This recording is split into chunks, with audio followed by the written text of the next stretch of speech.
ಒಂದು ದೇಶ ಸುಮಾರು 2000 ವರ್ಷಗಳ ಕಾಲ ತನ್ನ ನೆಲವಿಲ್ಲದೆ ಬದುಕಿತು. ಒಂದು ಜನಾಂಗ ಪ್ರಪಂಚದ ಹಲವು ದೇಶಗಳಲ್ಲಿ ಹಿಂಸೆ ಮತ್ತು ಹಲ್ಲೆ ಅನುಭವಿಸಿತು.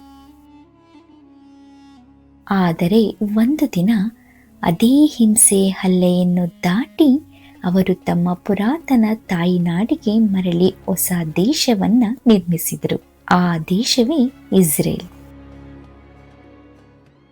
ಇಸ್ರೇಲ್ ದೇಶ ಹುಟ್ಟಿದ ಕತೆ, ಅದರ ಹಿಂದೆ ಇರುವ ಇತಿಹಾಸ ಜಗತ್ತಿಗೆ ಒಂದು ಪಾಠ.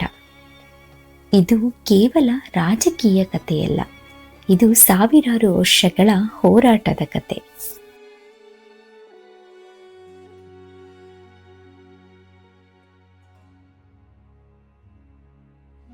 ಸುಮಾರು 3000 ವರ್ಷಗಳ ಹಿಂದೆ ಇಂದಿನ ಇಸ್ರೇಲ್ ಪ್ರದೇಶದಲ್ಲಿ ಯಹೂದಿ ಜನಾಂಗದ ರಾಜ್ಯವಿತ್ತು. ಆ ರಾಜ್ಯವನ್ನ ಆಳಿದ ಪ್ರಸಿದ್ಧ ರಾಜರು ಎಂದರೆ ಕಿಂಗ್ ಡೇವಿಡ್ ಮತ್ತು ಕಿಂಗ್ ಸೊಲೊಮನ್. ಅವರ ಕಾಲದಲ್ಲಿ ಜೆರುಸಲೆಂ ಯಹೂದಿ ಧರ್ಮದ ಪ್ರಮುಖ ಕೇಂದ್ರವಾಗಿತ್ತು.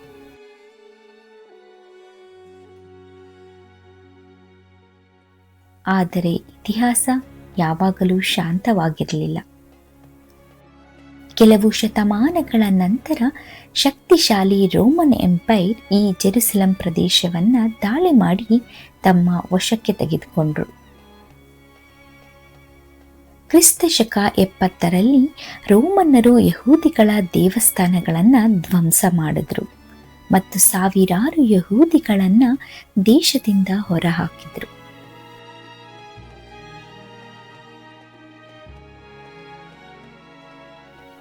ಅಲ್ಲಿಂದ ಆರಂಭವಾಯಿತು ಯಹೂದಿ ಜನರ 2000 ವರ್ಷಗಳ ವಲಸೆ ಜೀವನ.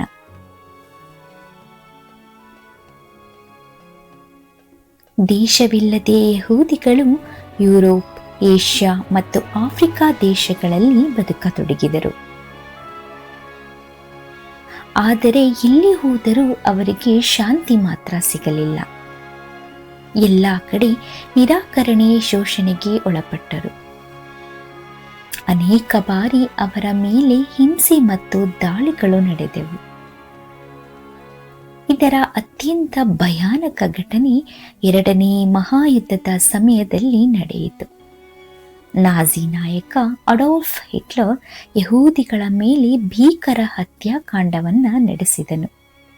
ಈ ಘಟನೆಯನ್ನು ದ ಹಾಲೋಕಾಸ್ಟ್ ಎಂದು ಕರೆಯಲಾಗುತ್ತೆ. ಈ ಹಾಲೋಕಾಸ್ಟ್ ದುರಂತ ಎಷ್ಟು ಭೀಕರ ಮತ್ತು ಅಮಾನುಷವಾಗಿತ್ತು ಅಂದರೆ, ಈ ಹತ್ಯಾಕಾಂಡದಲ್ಲಿ ಸುಮಾರು 6 ಮಿಲಿಯನ್ ಯಹೂದಿಗಳು ಸಾವನ್ನಪ್ಪಿದರು. ಈ ಘಟನೆ ನಿಜಕ್ಕೂ ವಿಶ್ವದ ಎಲ್ಲರ ಮನಸ್ಸನ್ನ ಬೆಚ್ಚಿ ಬೀಳಿಸಿತ್ತು.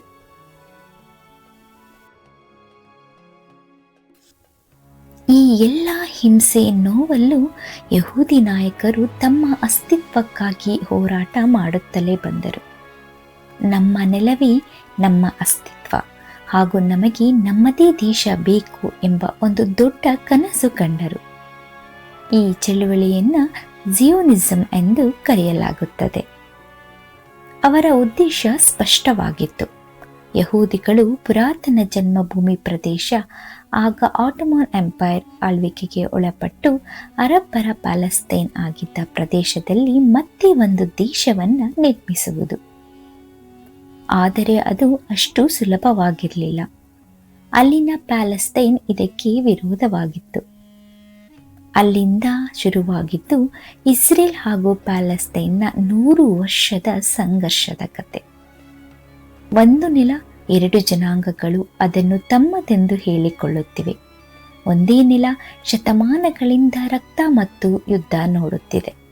ಅದೇ ನೆಲ ಪ್ರಪಂಚದ ಅತ್ಯಂತ ಸಂಕೀರ್ಣ ಸಂಘರ್ಷಕ್ಕೆ ಕಾರಣವಾಗಿದೆ. ಅದು ಮಧ್ಯಪ್ರಾಚ್ಯದ ಪವಿತ್ರ ನೆಲ. ಆಗ ಹುಟ್ಟಿದ ಇಸ್ರೇಲ್ ಪ್ಯಾಲೆಸ್ತೈನ್ ಸಂಘರ್ಷ ಇಂದಿಗೂ ಮುಂದುವರಿಯುತ್ತಿದೆ. ವಿಶ್ವಸಂಸ್ಥೆಯ ನಿರ್ಧಾರ 1947ರಲ್ಲಿ ಯುನೈಟೆಡ್ ನೇಷನ್ಸ್ ಒಂದು ಮಹತ್ವದ ಯೋಜನೆಯನ್ನ ಘೋಷಿಸಿತು. ಪ್ಯಾಲೆಸ್ತೈನ್ ಪ್ರದೇಶವನ್ನು 2 ದೇಶಗಳಾಗಿ ವಿಭಜಿಸುವ ಯೋಜನೆ. ಒಂದು ಭಾಗ ಯಹೂದಿ ದೇಶಕ್ಕಾಗಿ, ಮತ್ತೊಂದು ಭಾಗ ಪ್ಯಾಲೆಸ್ತೇನ್ ಅರಬ್ ರಾಷ್ಟ್ರಕ್ಕಾಗಿ. ಇದಕ್ಕೆ ಯಹೂದಿಗಳು ಒಪ್ಪಿದರು.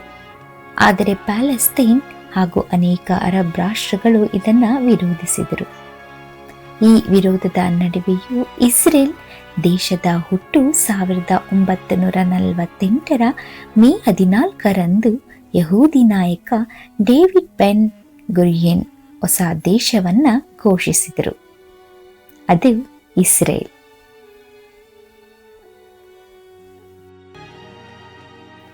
ಈ ಘೋಷಣೆಯ ನಂತರ ಪಕ್ಕದ ಅರಬ್ ರಾಷ್ಟ್ರಗಳು ದಾಳಿ ನಡೆಸಿದವು. ಇದರಿಂದ 1948 ಅರಬ್ ಇಸ್ರೇಲ್ ವಾರ್ ಆರಂಭವಾಯಿತು. ಯುದ್ಧದ ನಂತರ ಇಸ್ರೇಲ್ ಹೆಚ್ಚು ಭೂಭಾಗವನ್ನು ಪಡೆದುಕೊಂಡಿತು. ಸಾವಿರಾರು ಪ್ಯಾಲೆಸ್ತೇನಿಯರು ತಮ್ಮ ಮನೆಗಳನ್ನು ಬಿಟ್ಟು ಶರಣಾರ್ಥಿಗಳಾದರು. ಈ ಘಟನೆಯನ್ನು ಪ್ಯಾಲೆಸ್ತೇನಿಯರು ನಕ್ಫಾ ಅಂದರೆ ಮಹಾವಿಪತ್ತು ಎಂದು ಕರೆಯುತ್ತಾರೆ. ಹೀಗೆ ಮುಂದುವರೆದ ಯುದ್ಧಗಳು.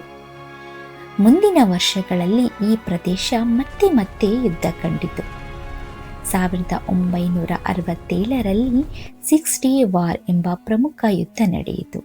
ಈ ಯುದ್ಧದಲ್ಲಿ Israel West Bank, Gaza Strip ಮತ್ತು ಇತರ ಪ್ರದೇಶಗಳನ್ನು ಹಿಡಿದುಕೊಂಡಿತು. ಇದರ ನಂತರ ಸಂಘರ್ಷ ಇನ್ನಷ್ಟು ತೀವ್ರವಾಯಿತು. ಇಂದಿಗೂ ಇಸ್ರೇಲ್ ಮತ್ತು ಪ್ಯಾಲೆಸ್ತೇನ್ ನಡುವೆ ಪೂರ್ಣ ಶಾಂತಿ ಬಂದಿಲ್ಲ. ಆದರೆ ಇಸ್ರೇಲ್ ಇಂದಿಗೂ ತನ್ನ ಅಸ್ತಿತ್ವ ಹಾಗೂ ತನ್ನ ಜನರ ರಕ್ಷಣೆಗೆ ಸದಾಕಾಲ ಹೋರಾಡುತ್ತಲೇ ಬರುತ್ತಿದೆ. ಇಂದಿನ ಇಸ್ರೇಲ್ ಎಲ್ಲವನ್ನೂ ಕಳೆದುಕೊಂಡು ಶೂನ್ಯದಿಂದ ಶುರುವಾಗಿ ಇಂದು ಪ್ರಪಂಚದ ಅತ್ಯಾಧುನಿಕ ರಾಷ್ಟ್ರಗಳಲ್ಲಿ ಒಂದಾಗಿದೆ. ಟೆಕ್ನಾಲಜಿ, ಕೃಷಿ ಮತ್ತು ವಿಜ್ಞಾನ ಕ್ಷೇತ್ರಗಳಲ್ಲಿ ಇದು ಬಹಳ ಮುಂದಿದೆ. ಒಂದು ಜನಾಂಗ 2000 ವರ್ಷಗಳ ಕಾಲ ದೇಶವಿಲ್ಲದೆ ಬದುಕಿತು, ಆದರೆ ತಮ್ಮ ಕನಸನ್ನು ಬಿಡಲಿಲ್ಲ. ಅವರು ಮರಳಿ ಬಂದರು ಮತ್ತು ಹೊಸ ದೇಶವನ್ನು ನಿರ್ಮಿಸಿದರು. ಅದು ಇಸ್ರೇಲ್. ಇತಿಹಾಸದಲ್ಲಿ ಇಂತಹ ಕಥೆಗಳು ತುಂಬ ವಿರಳ.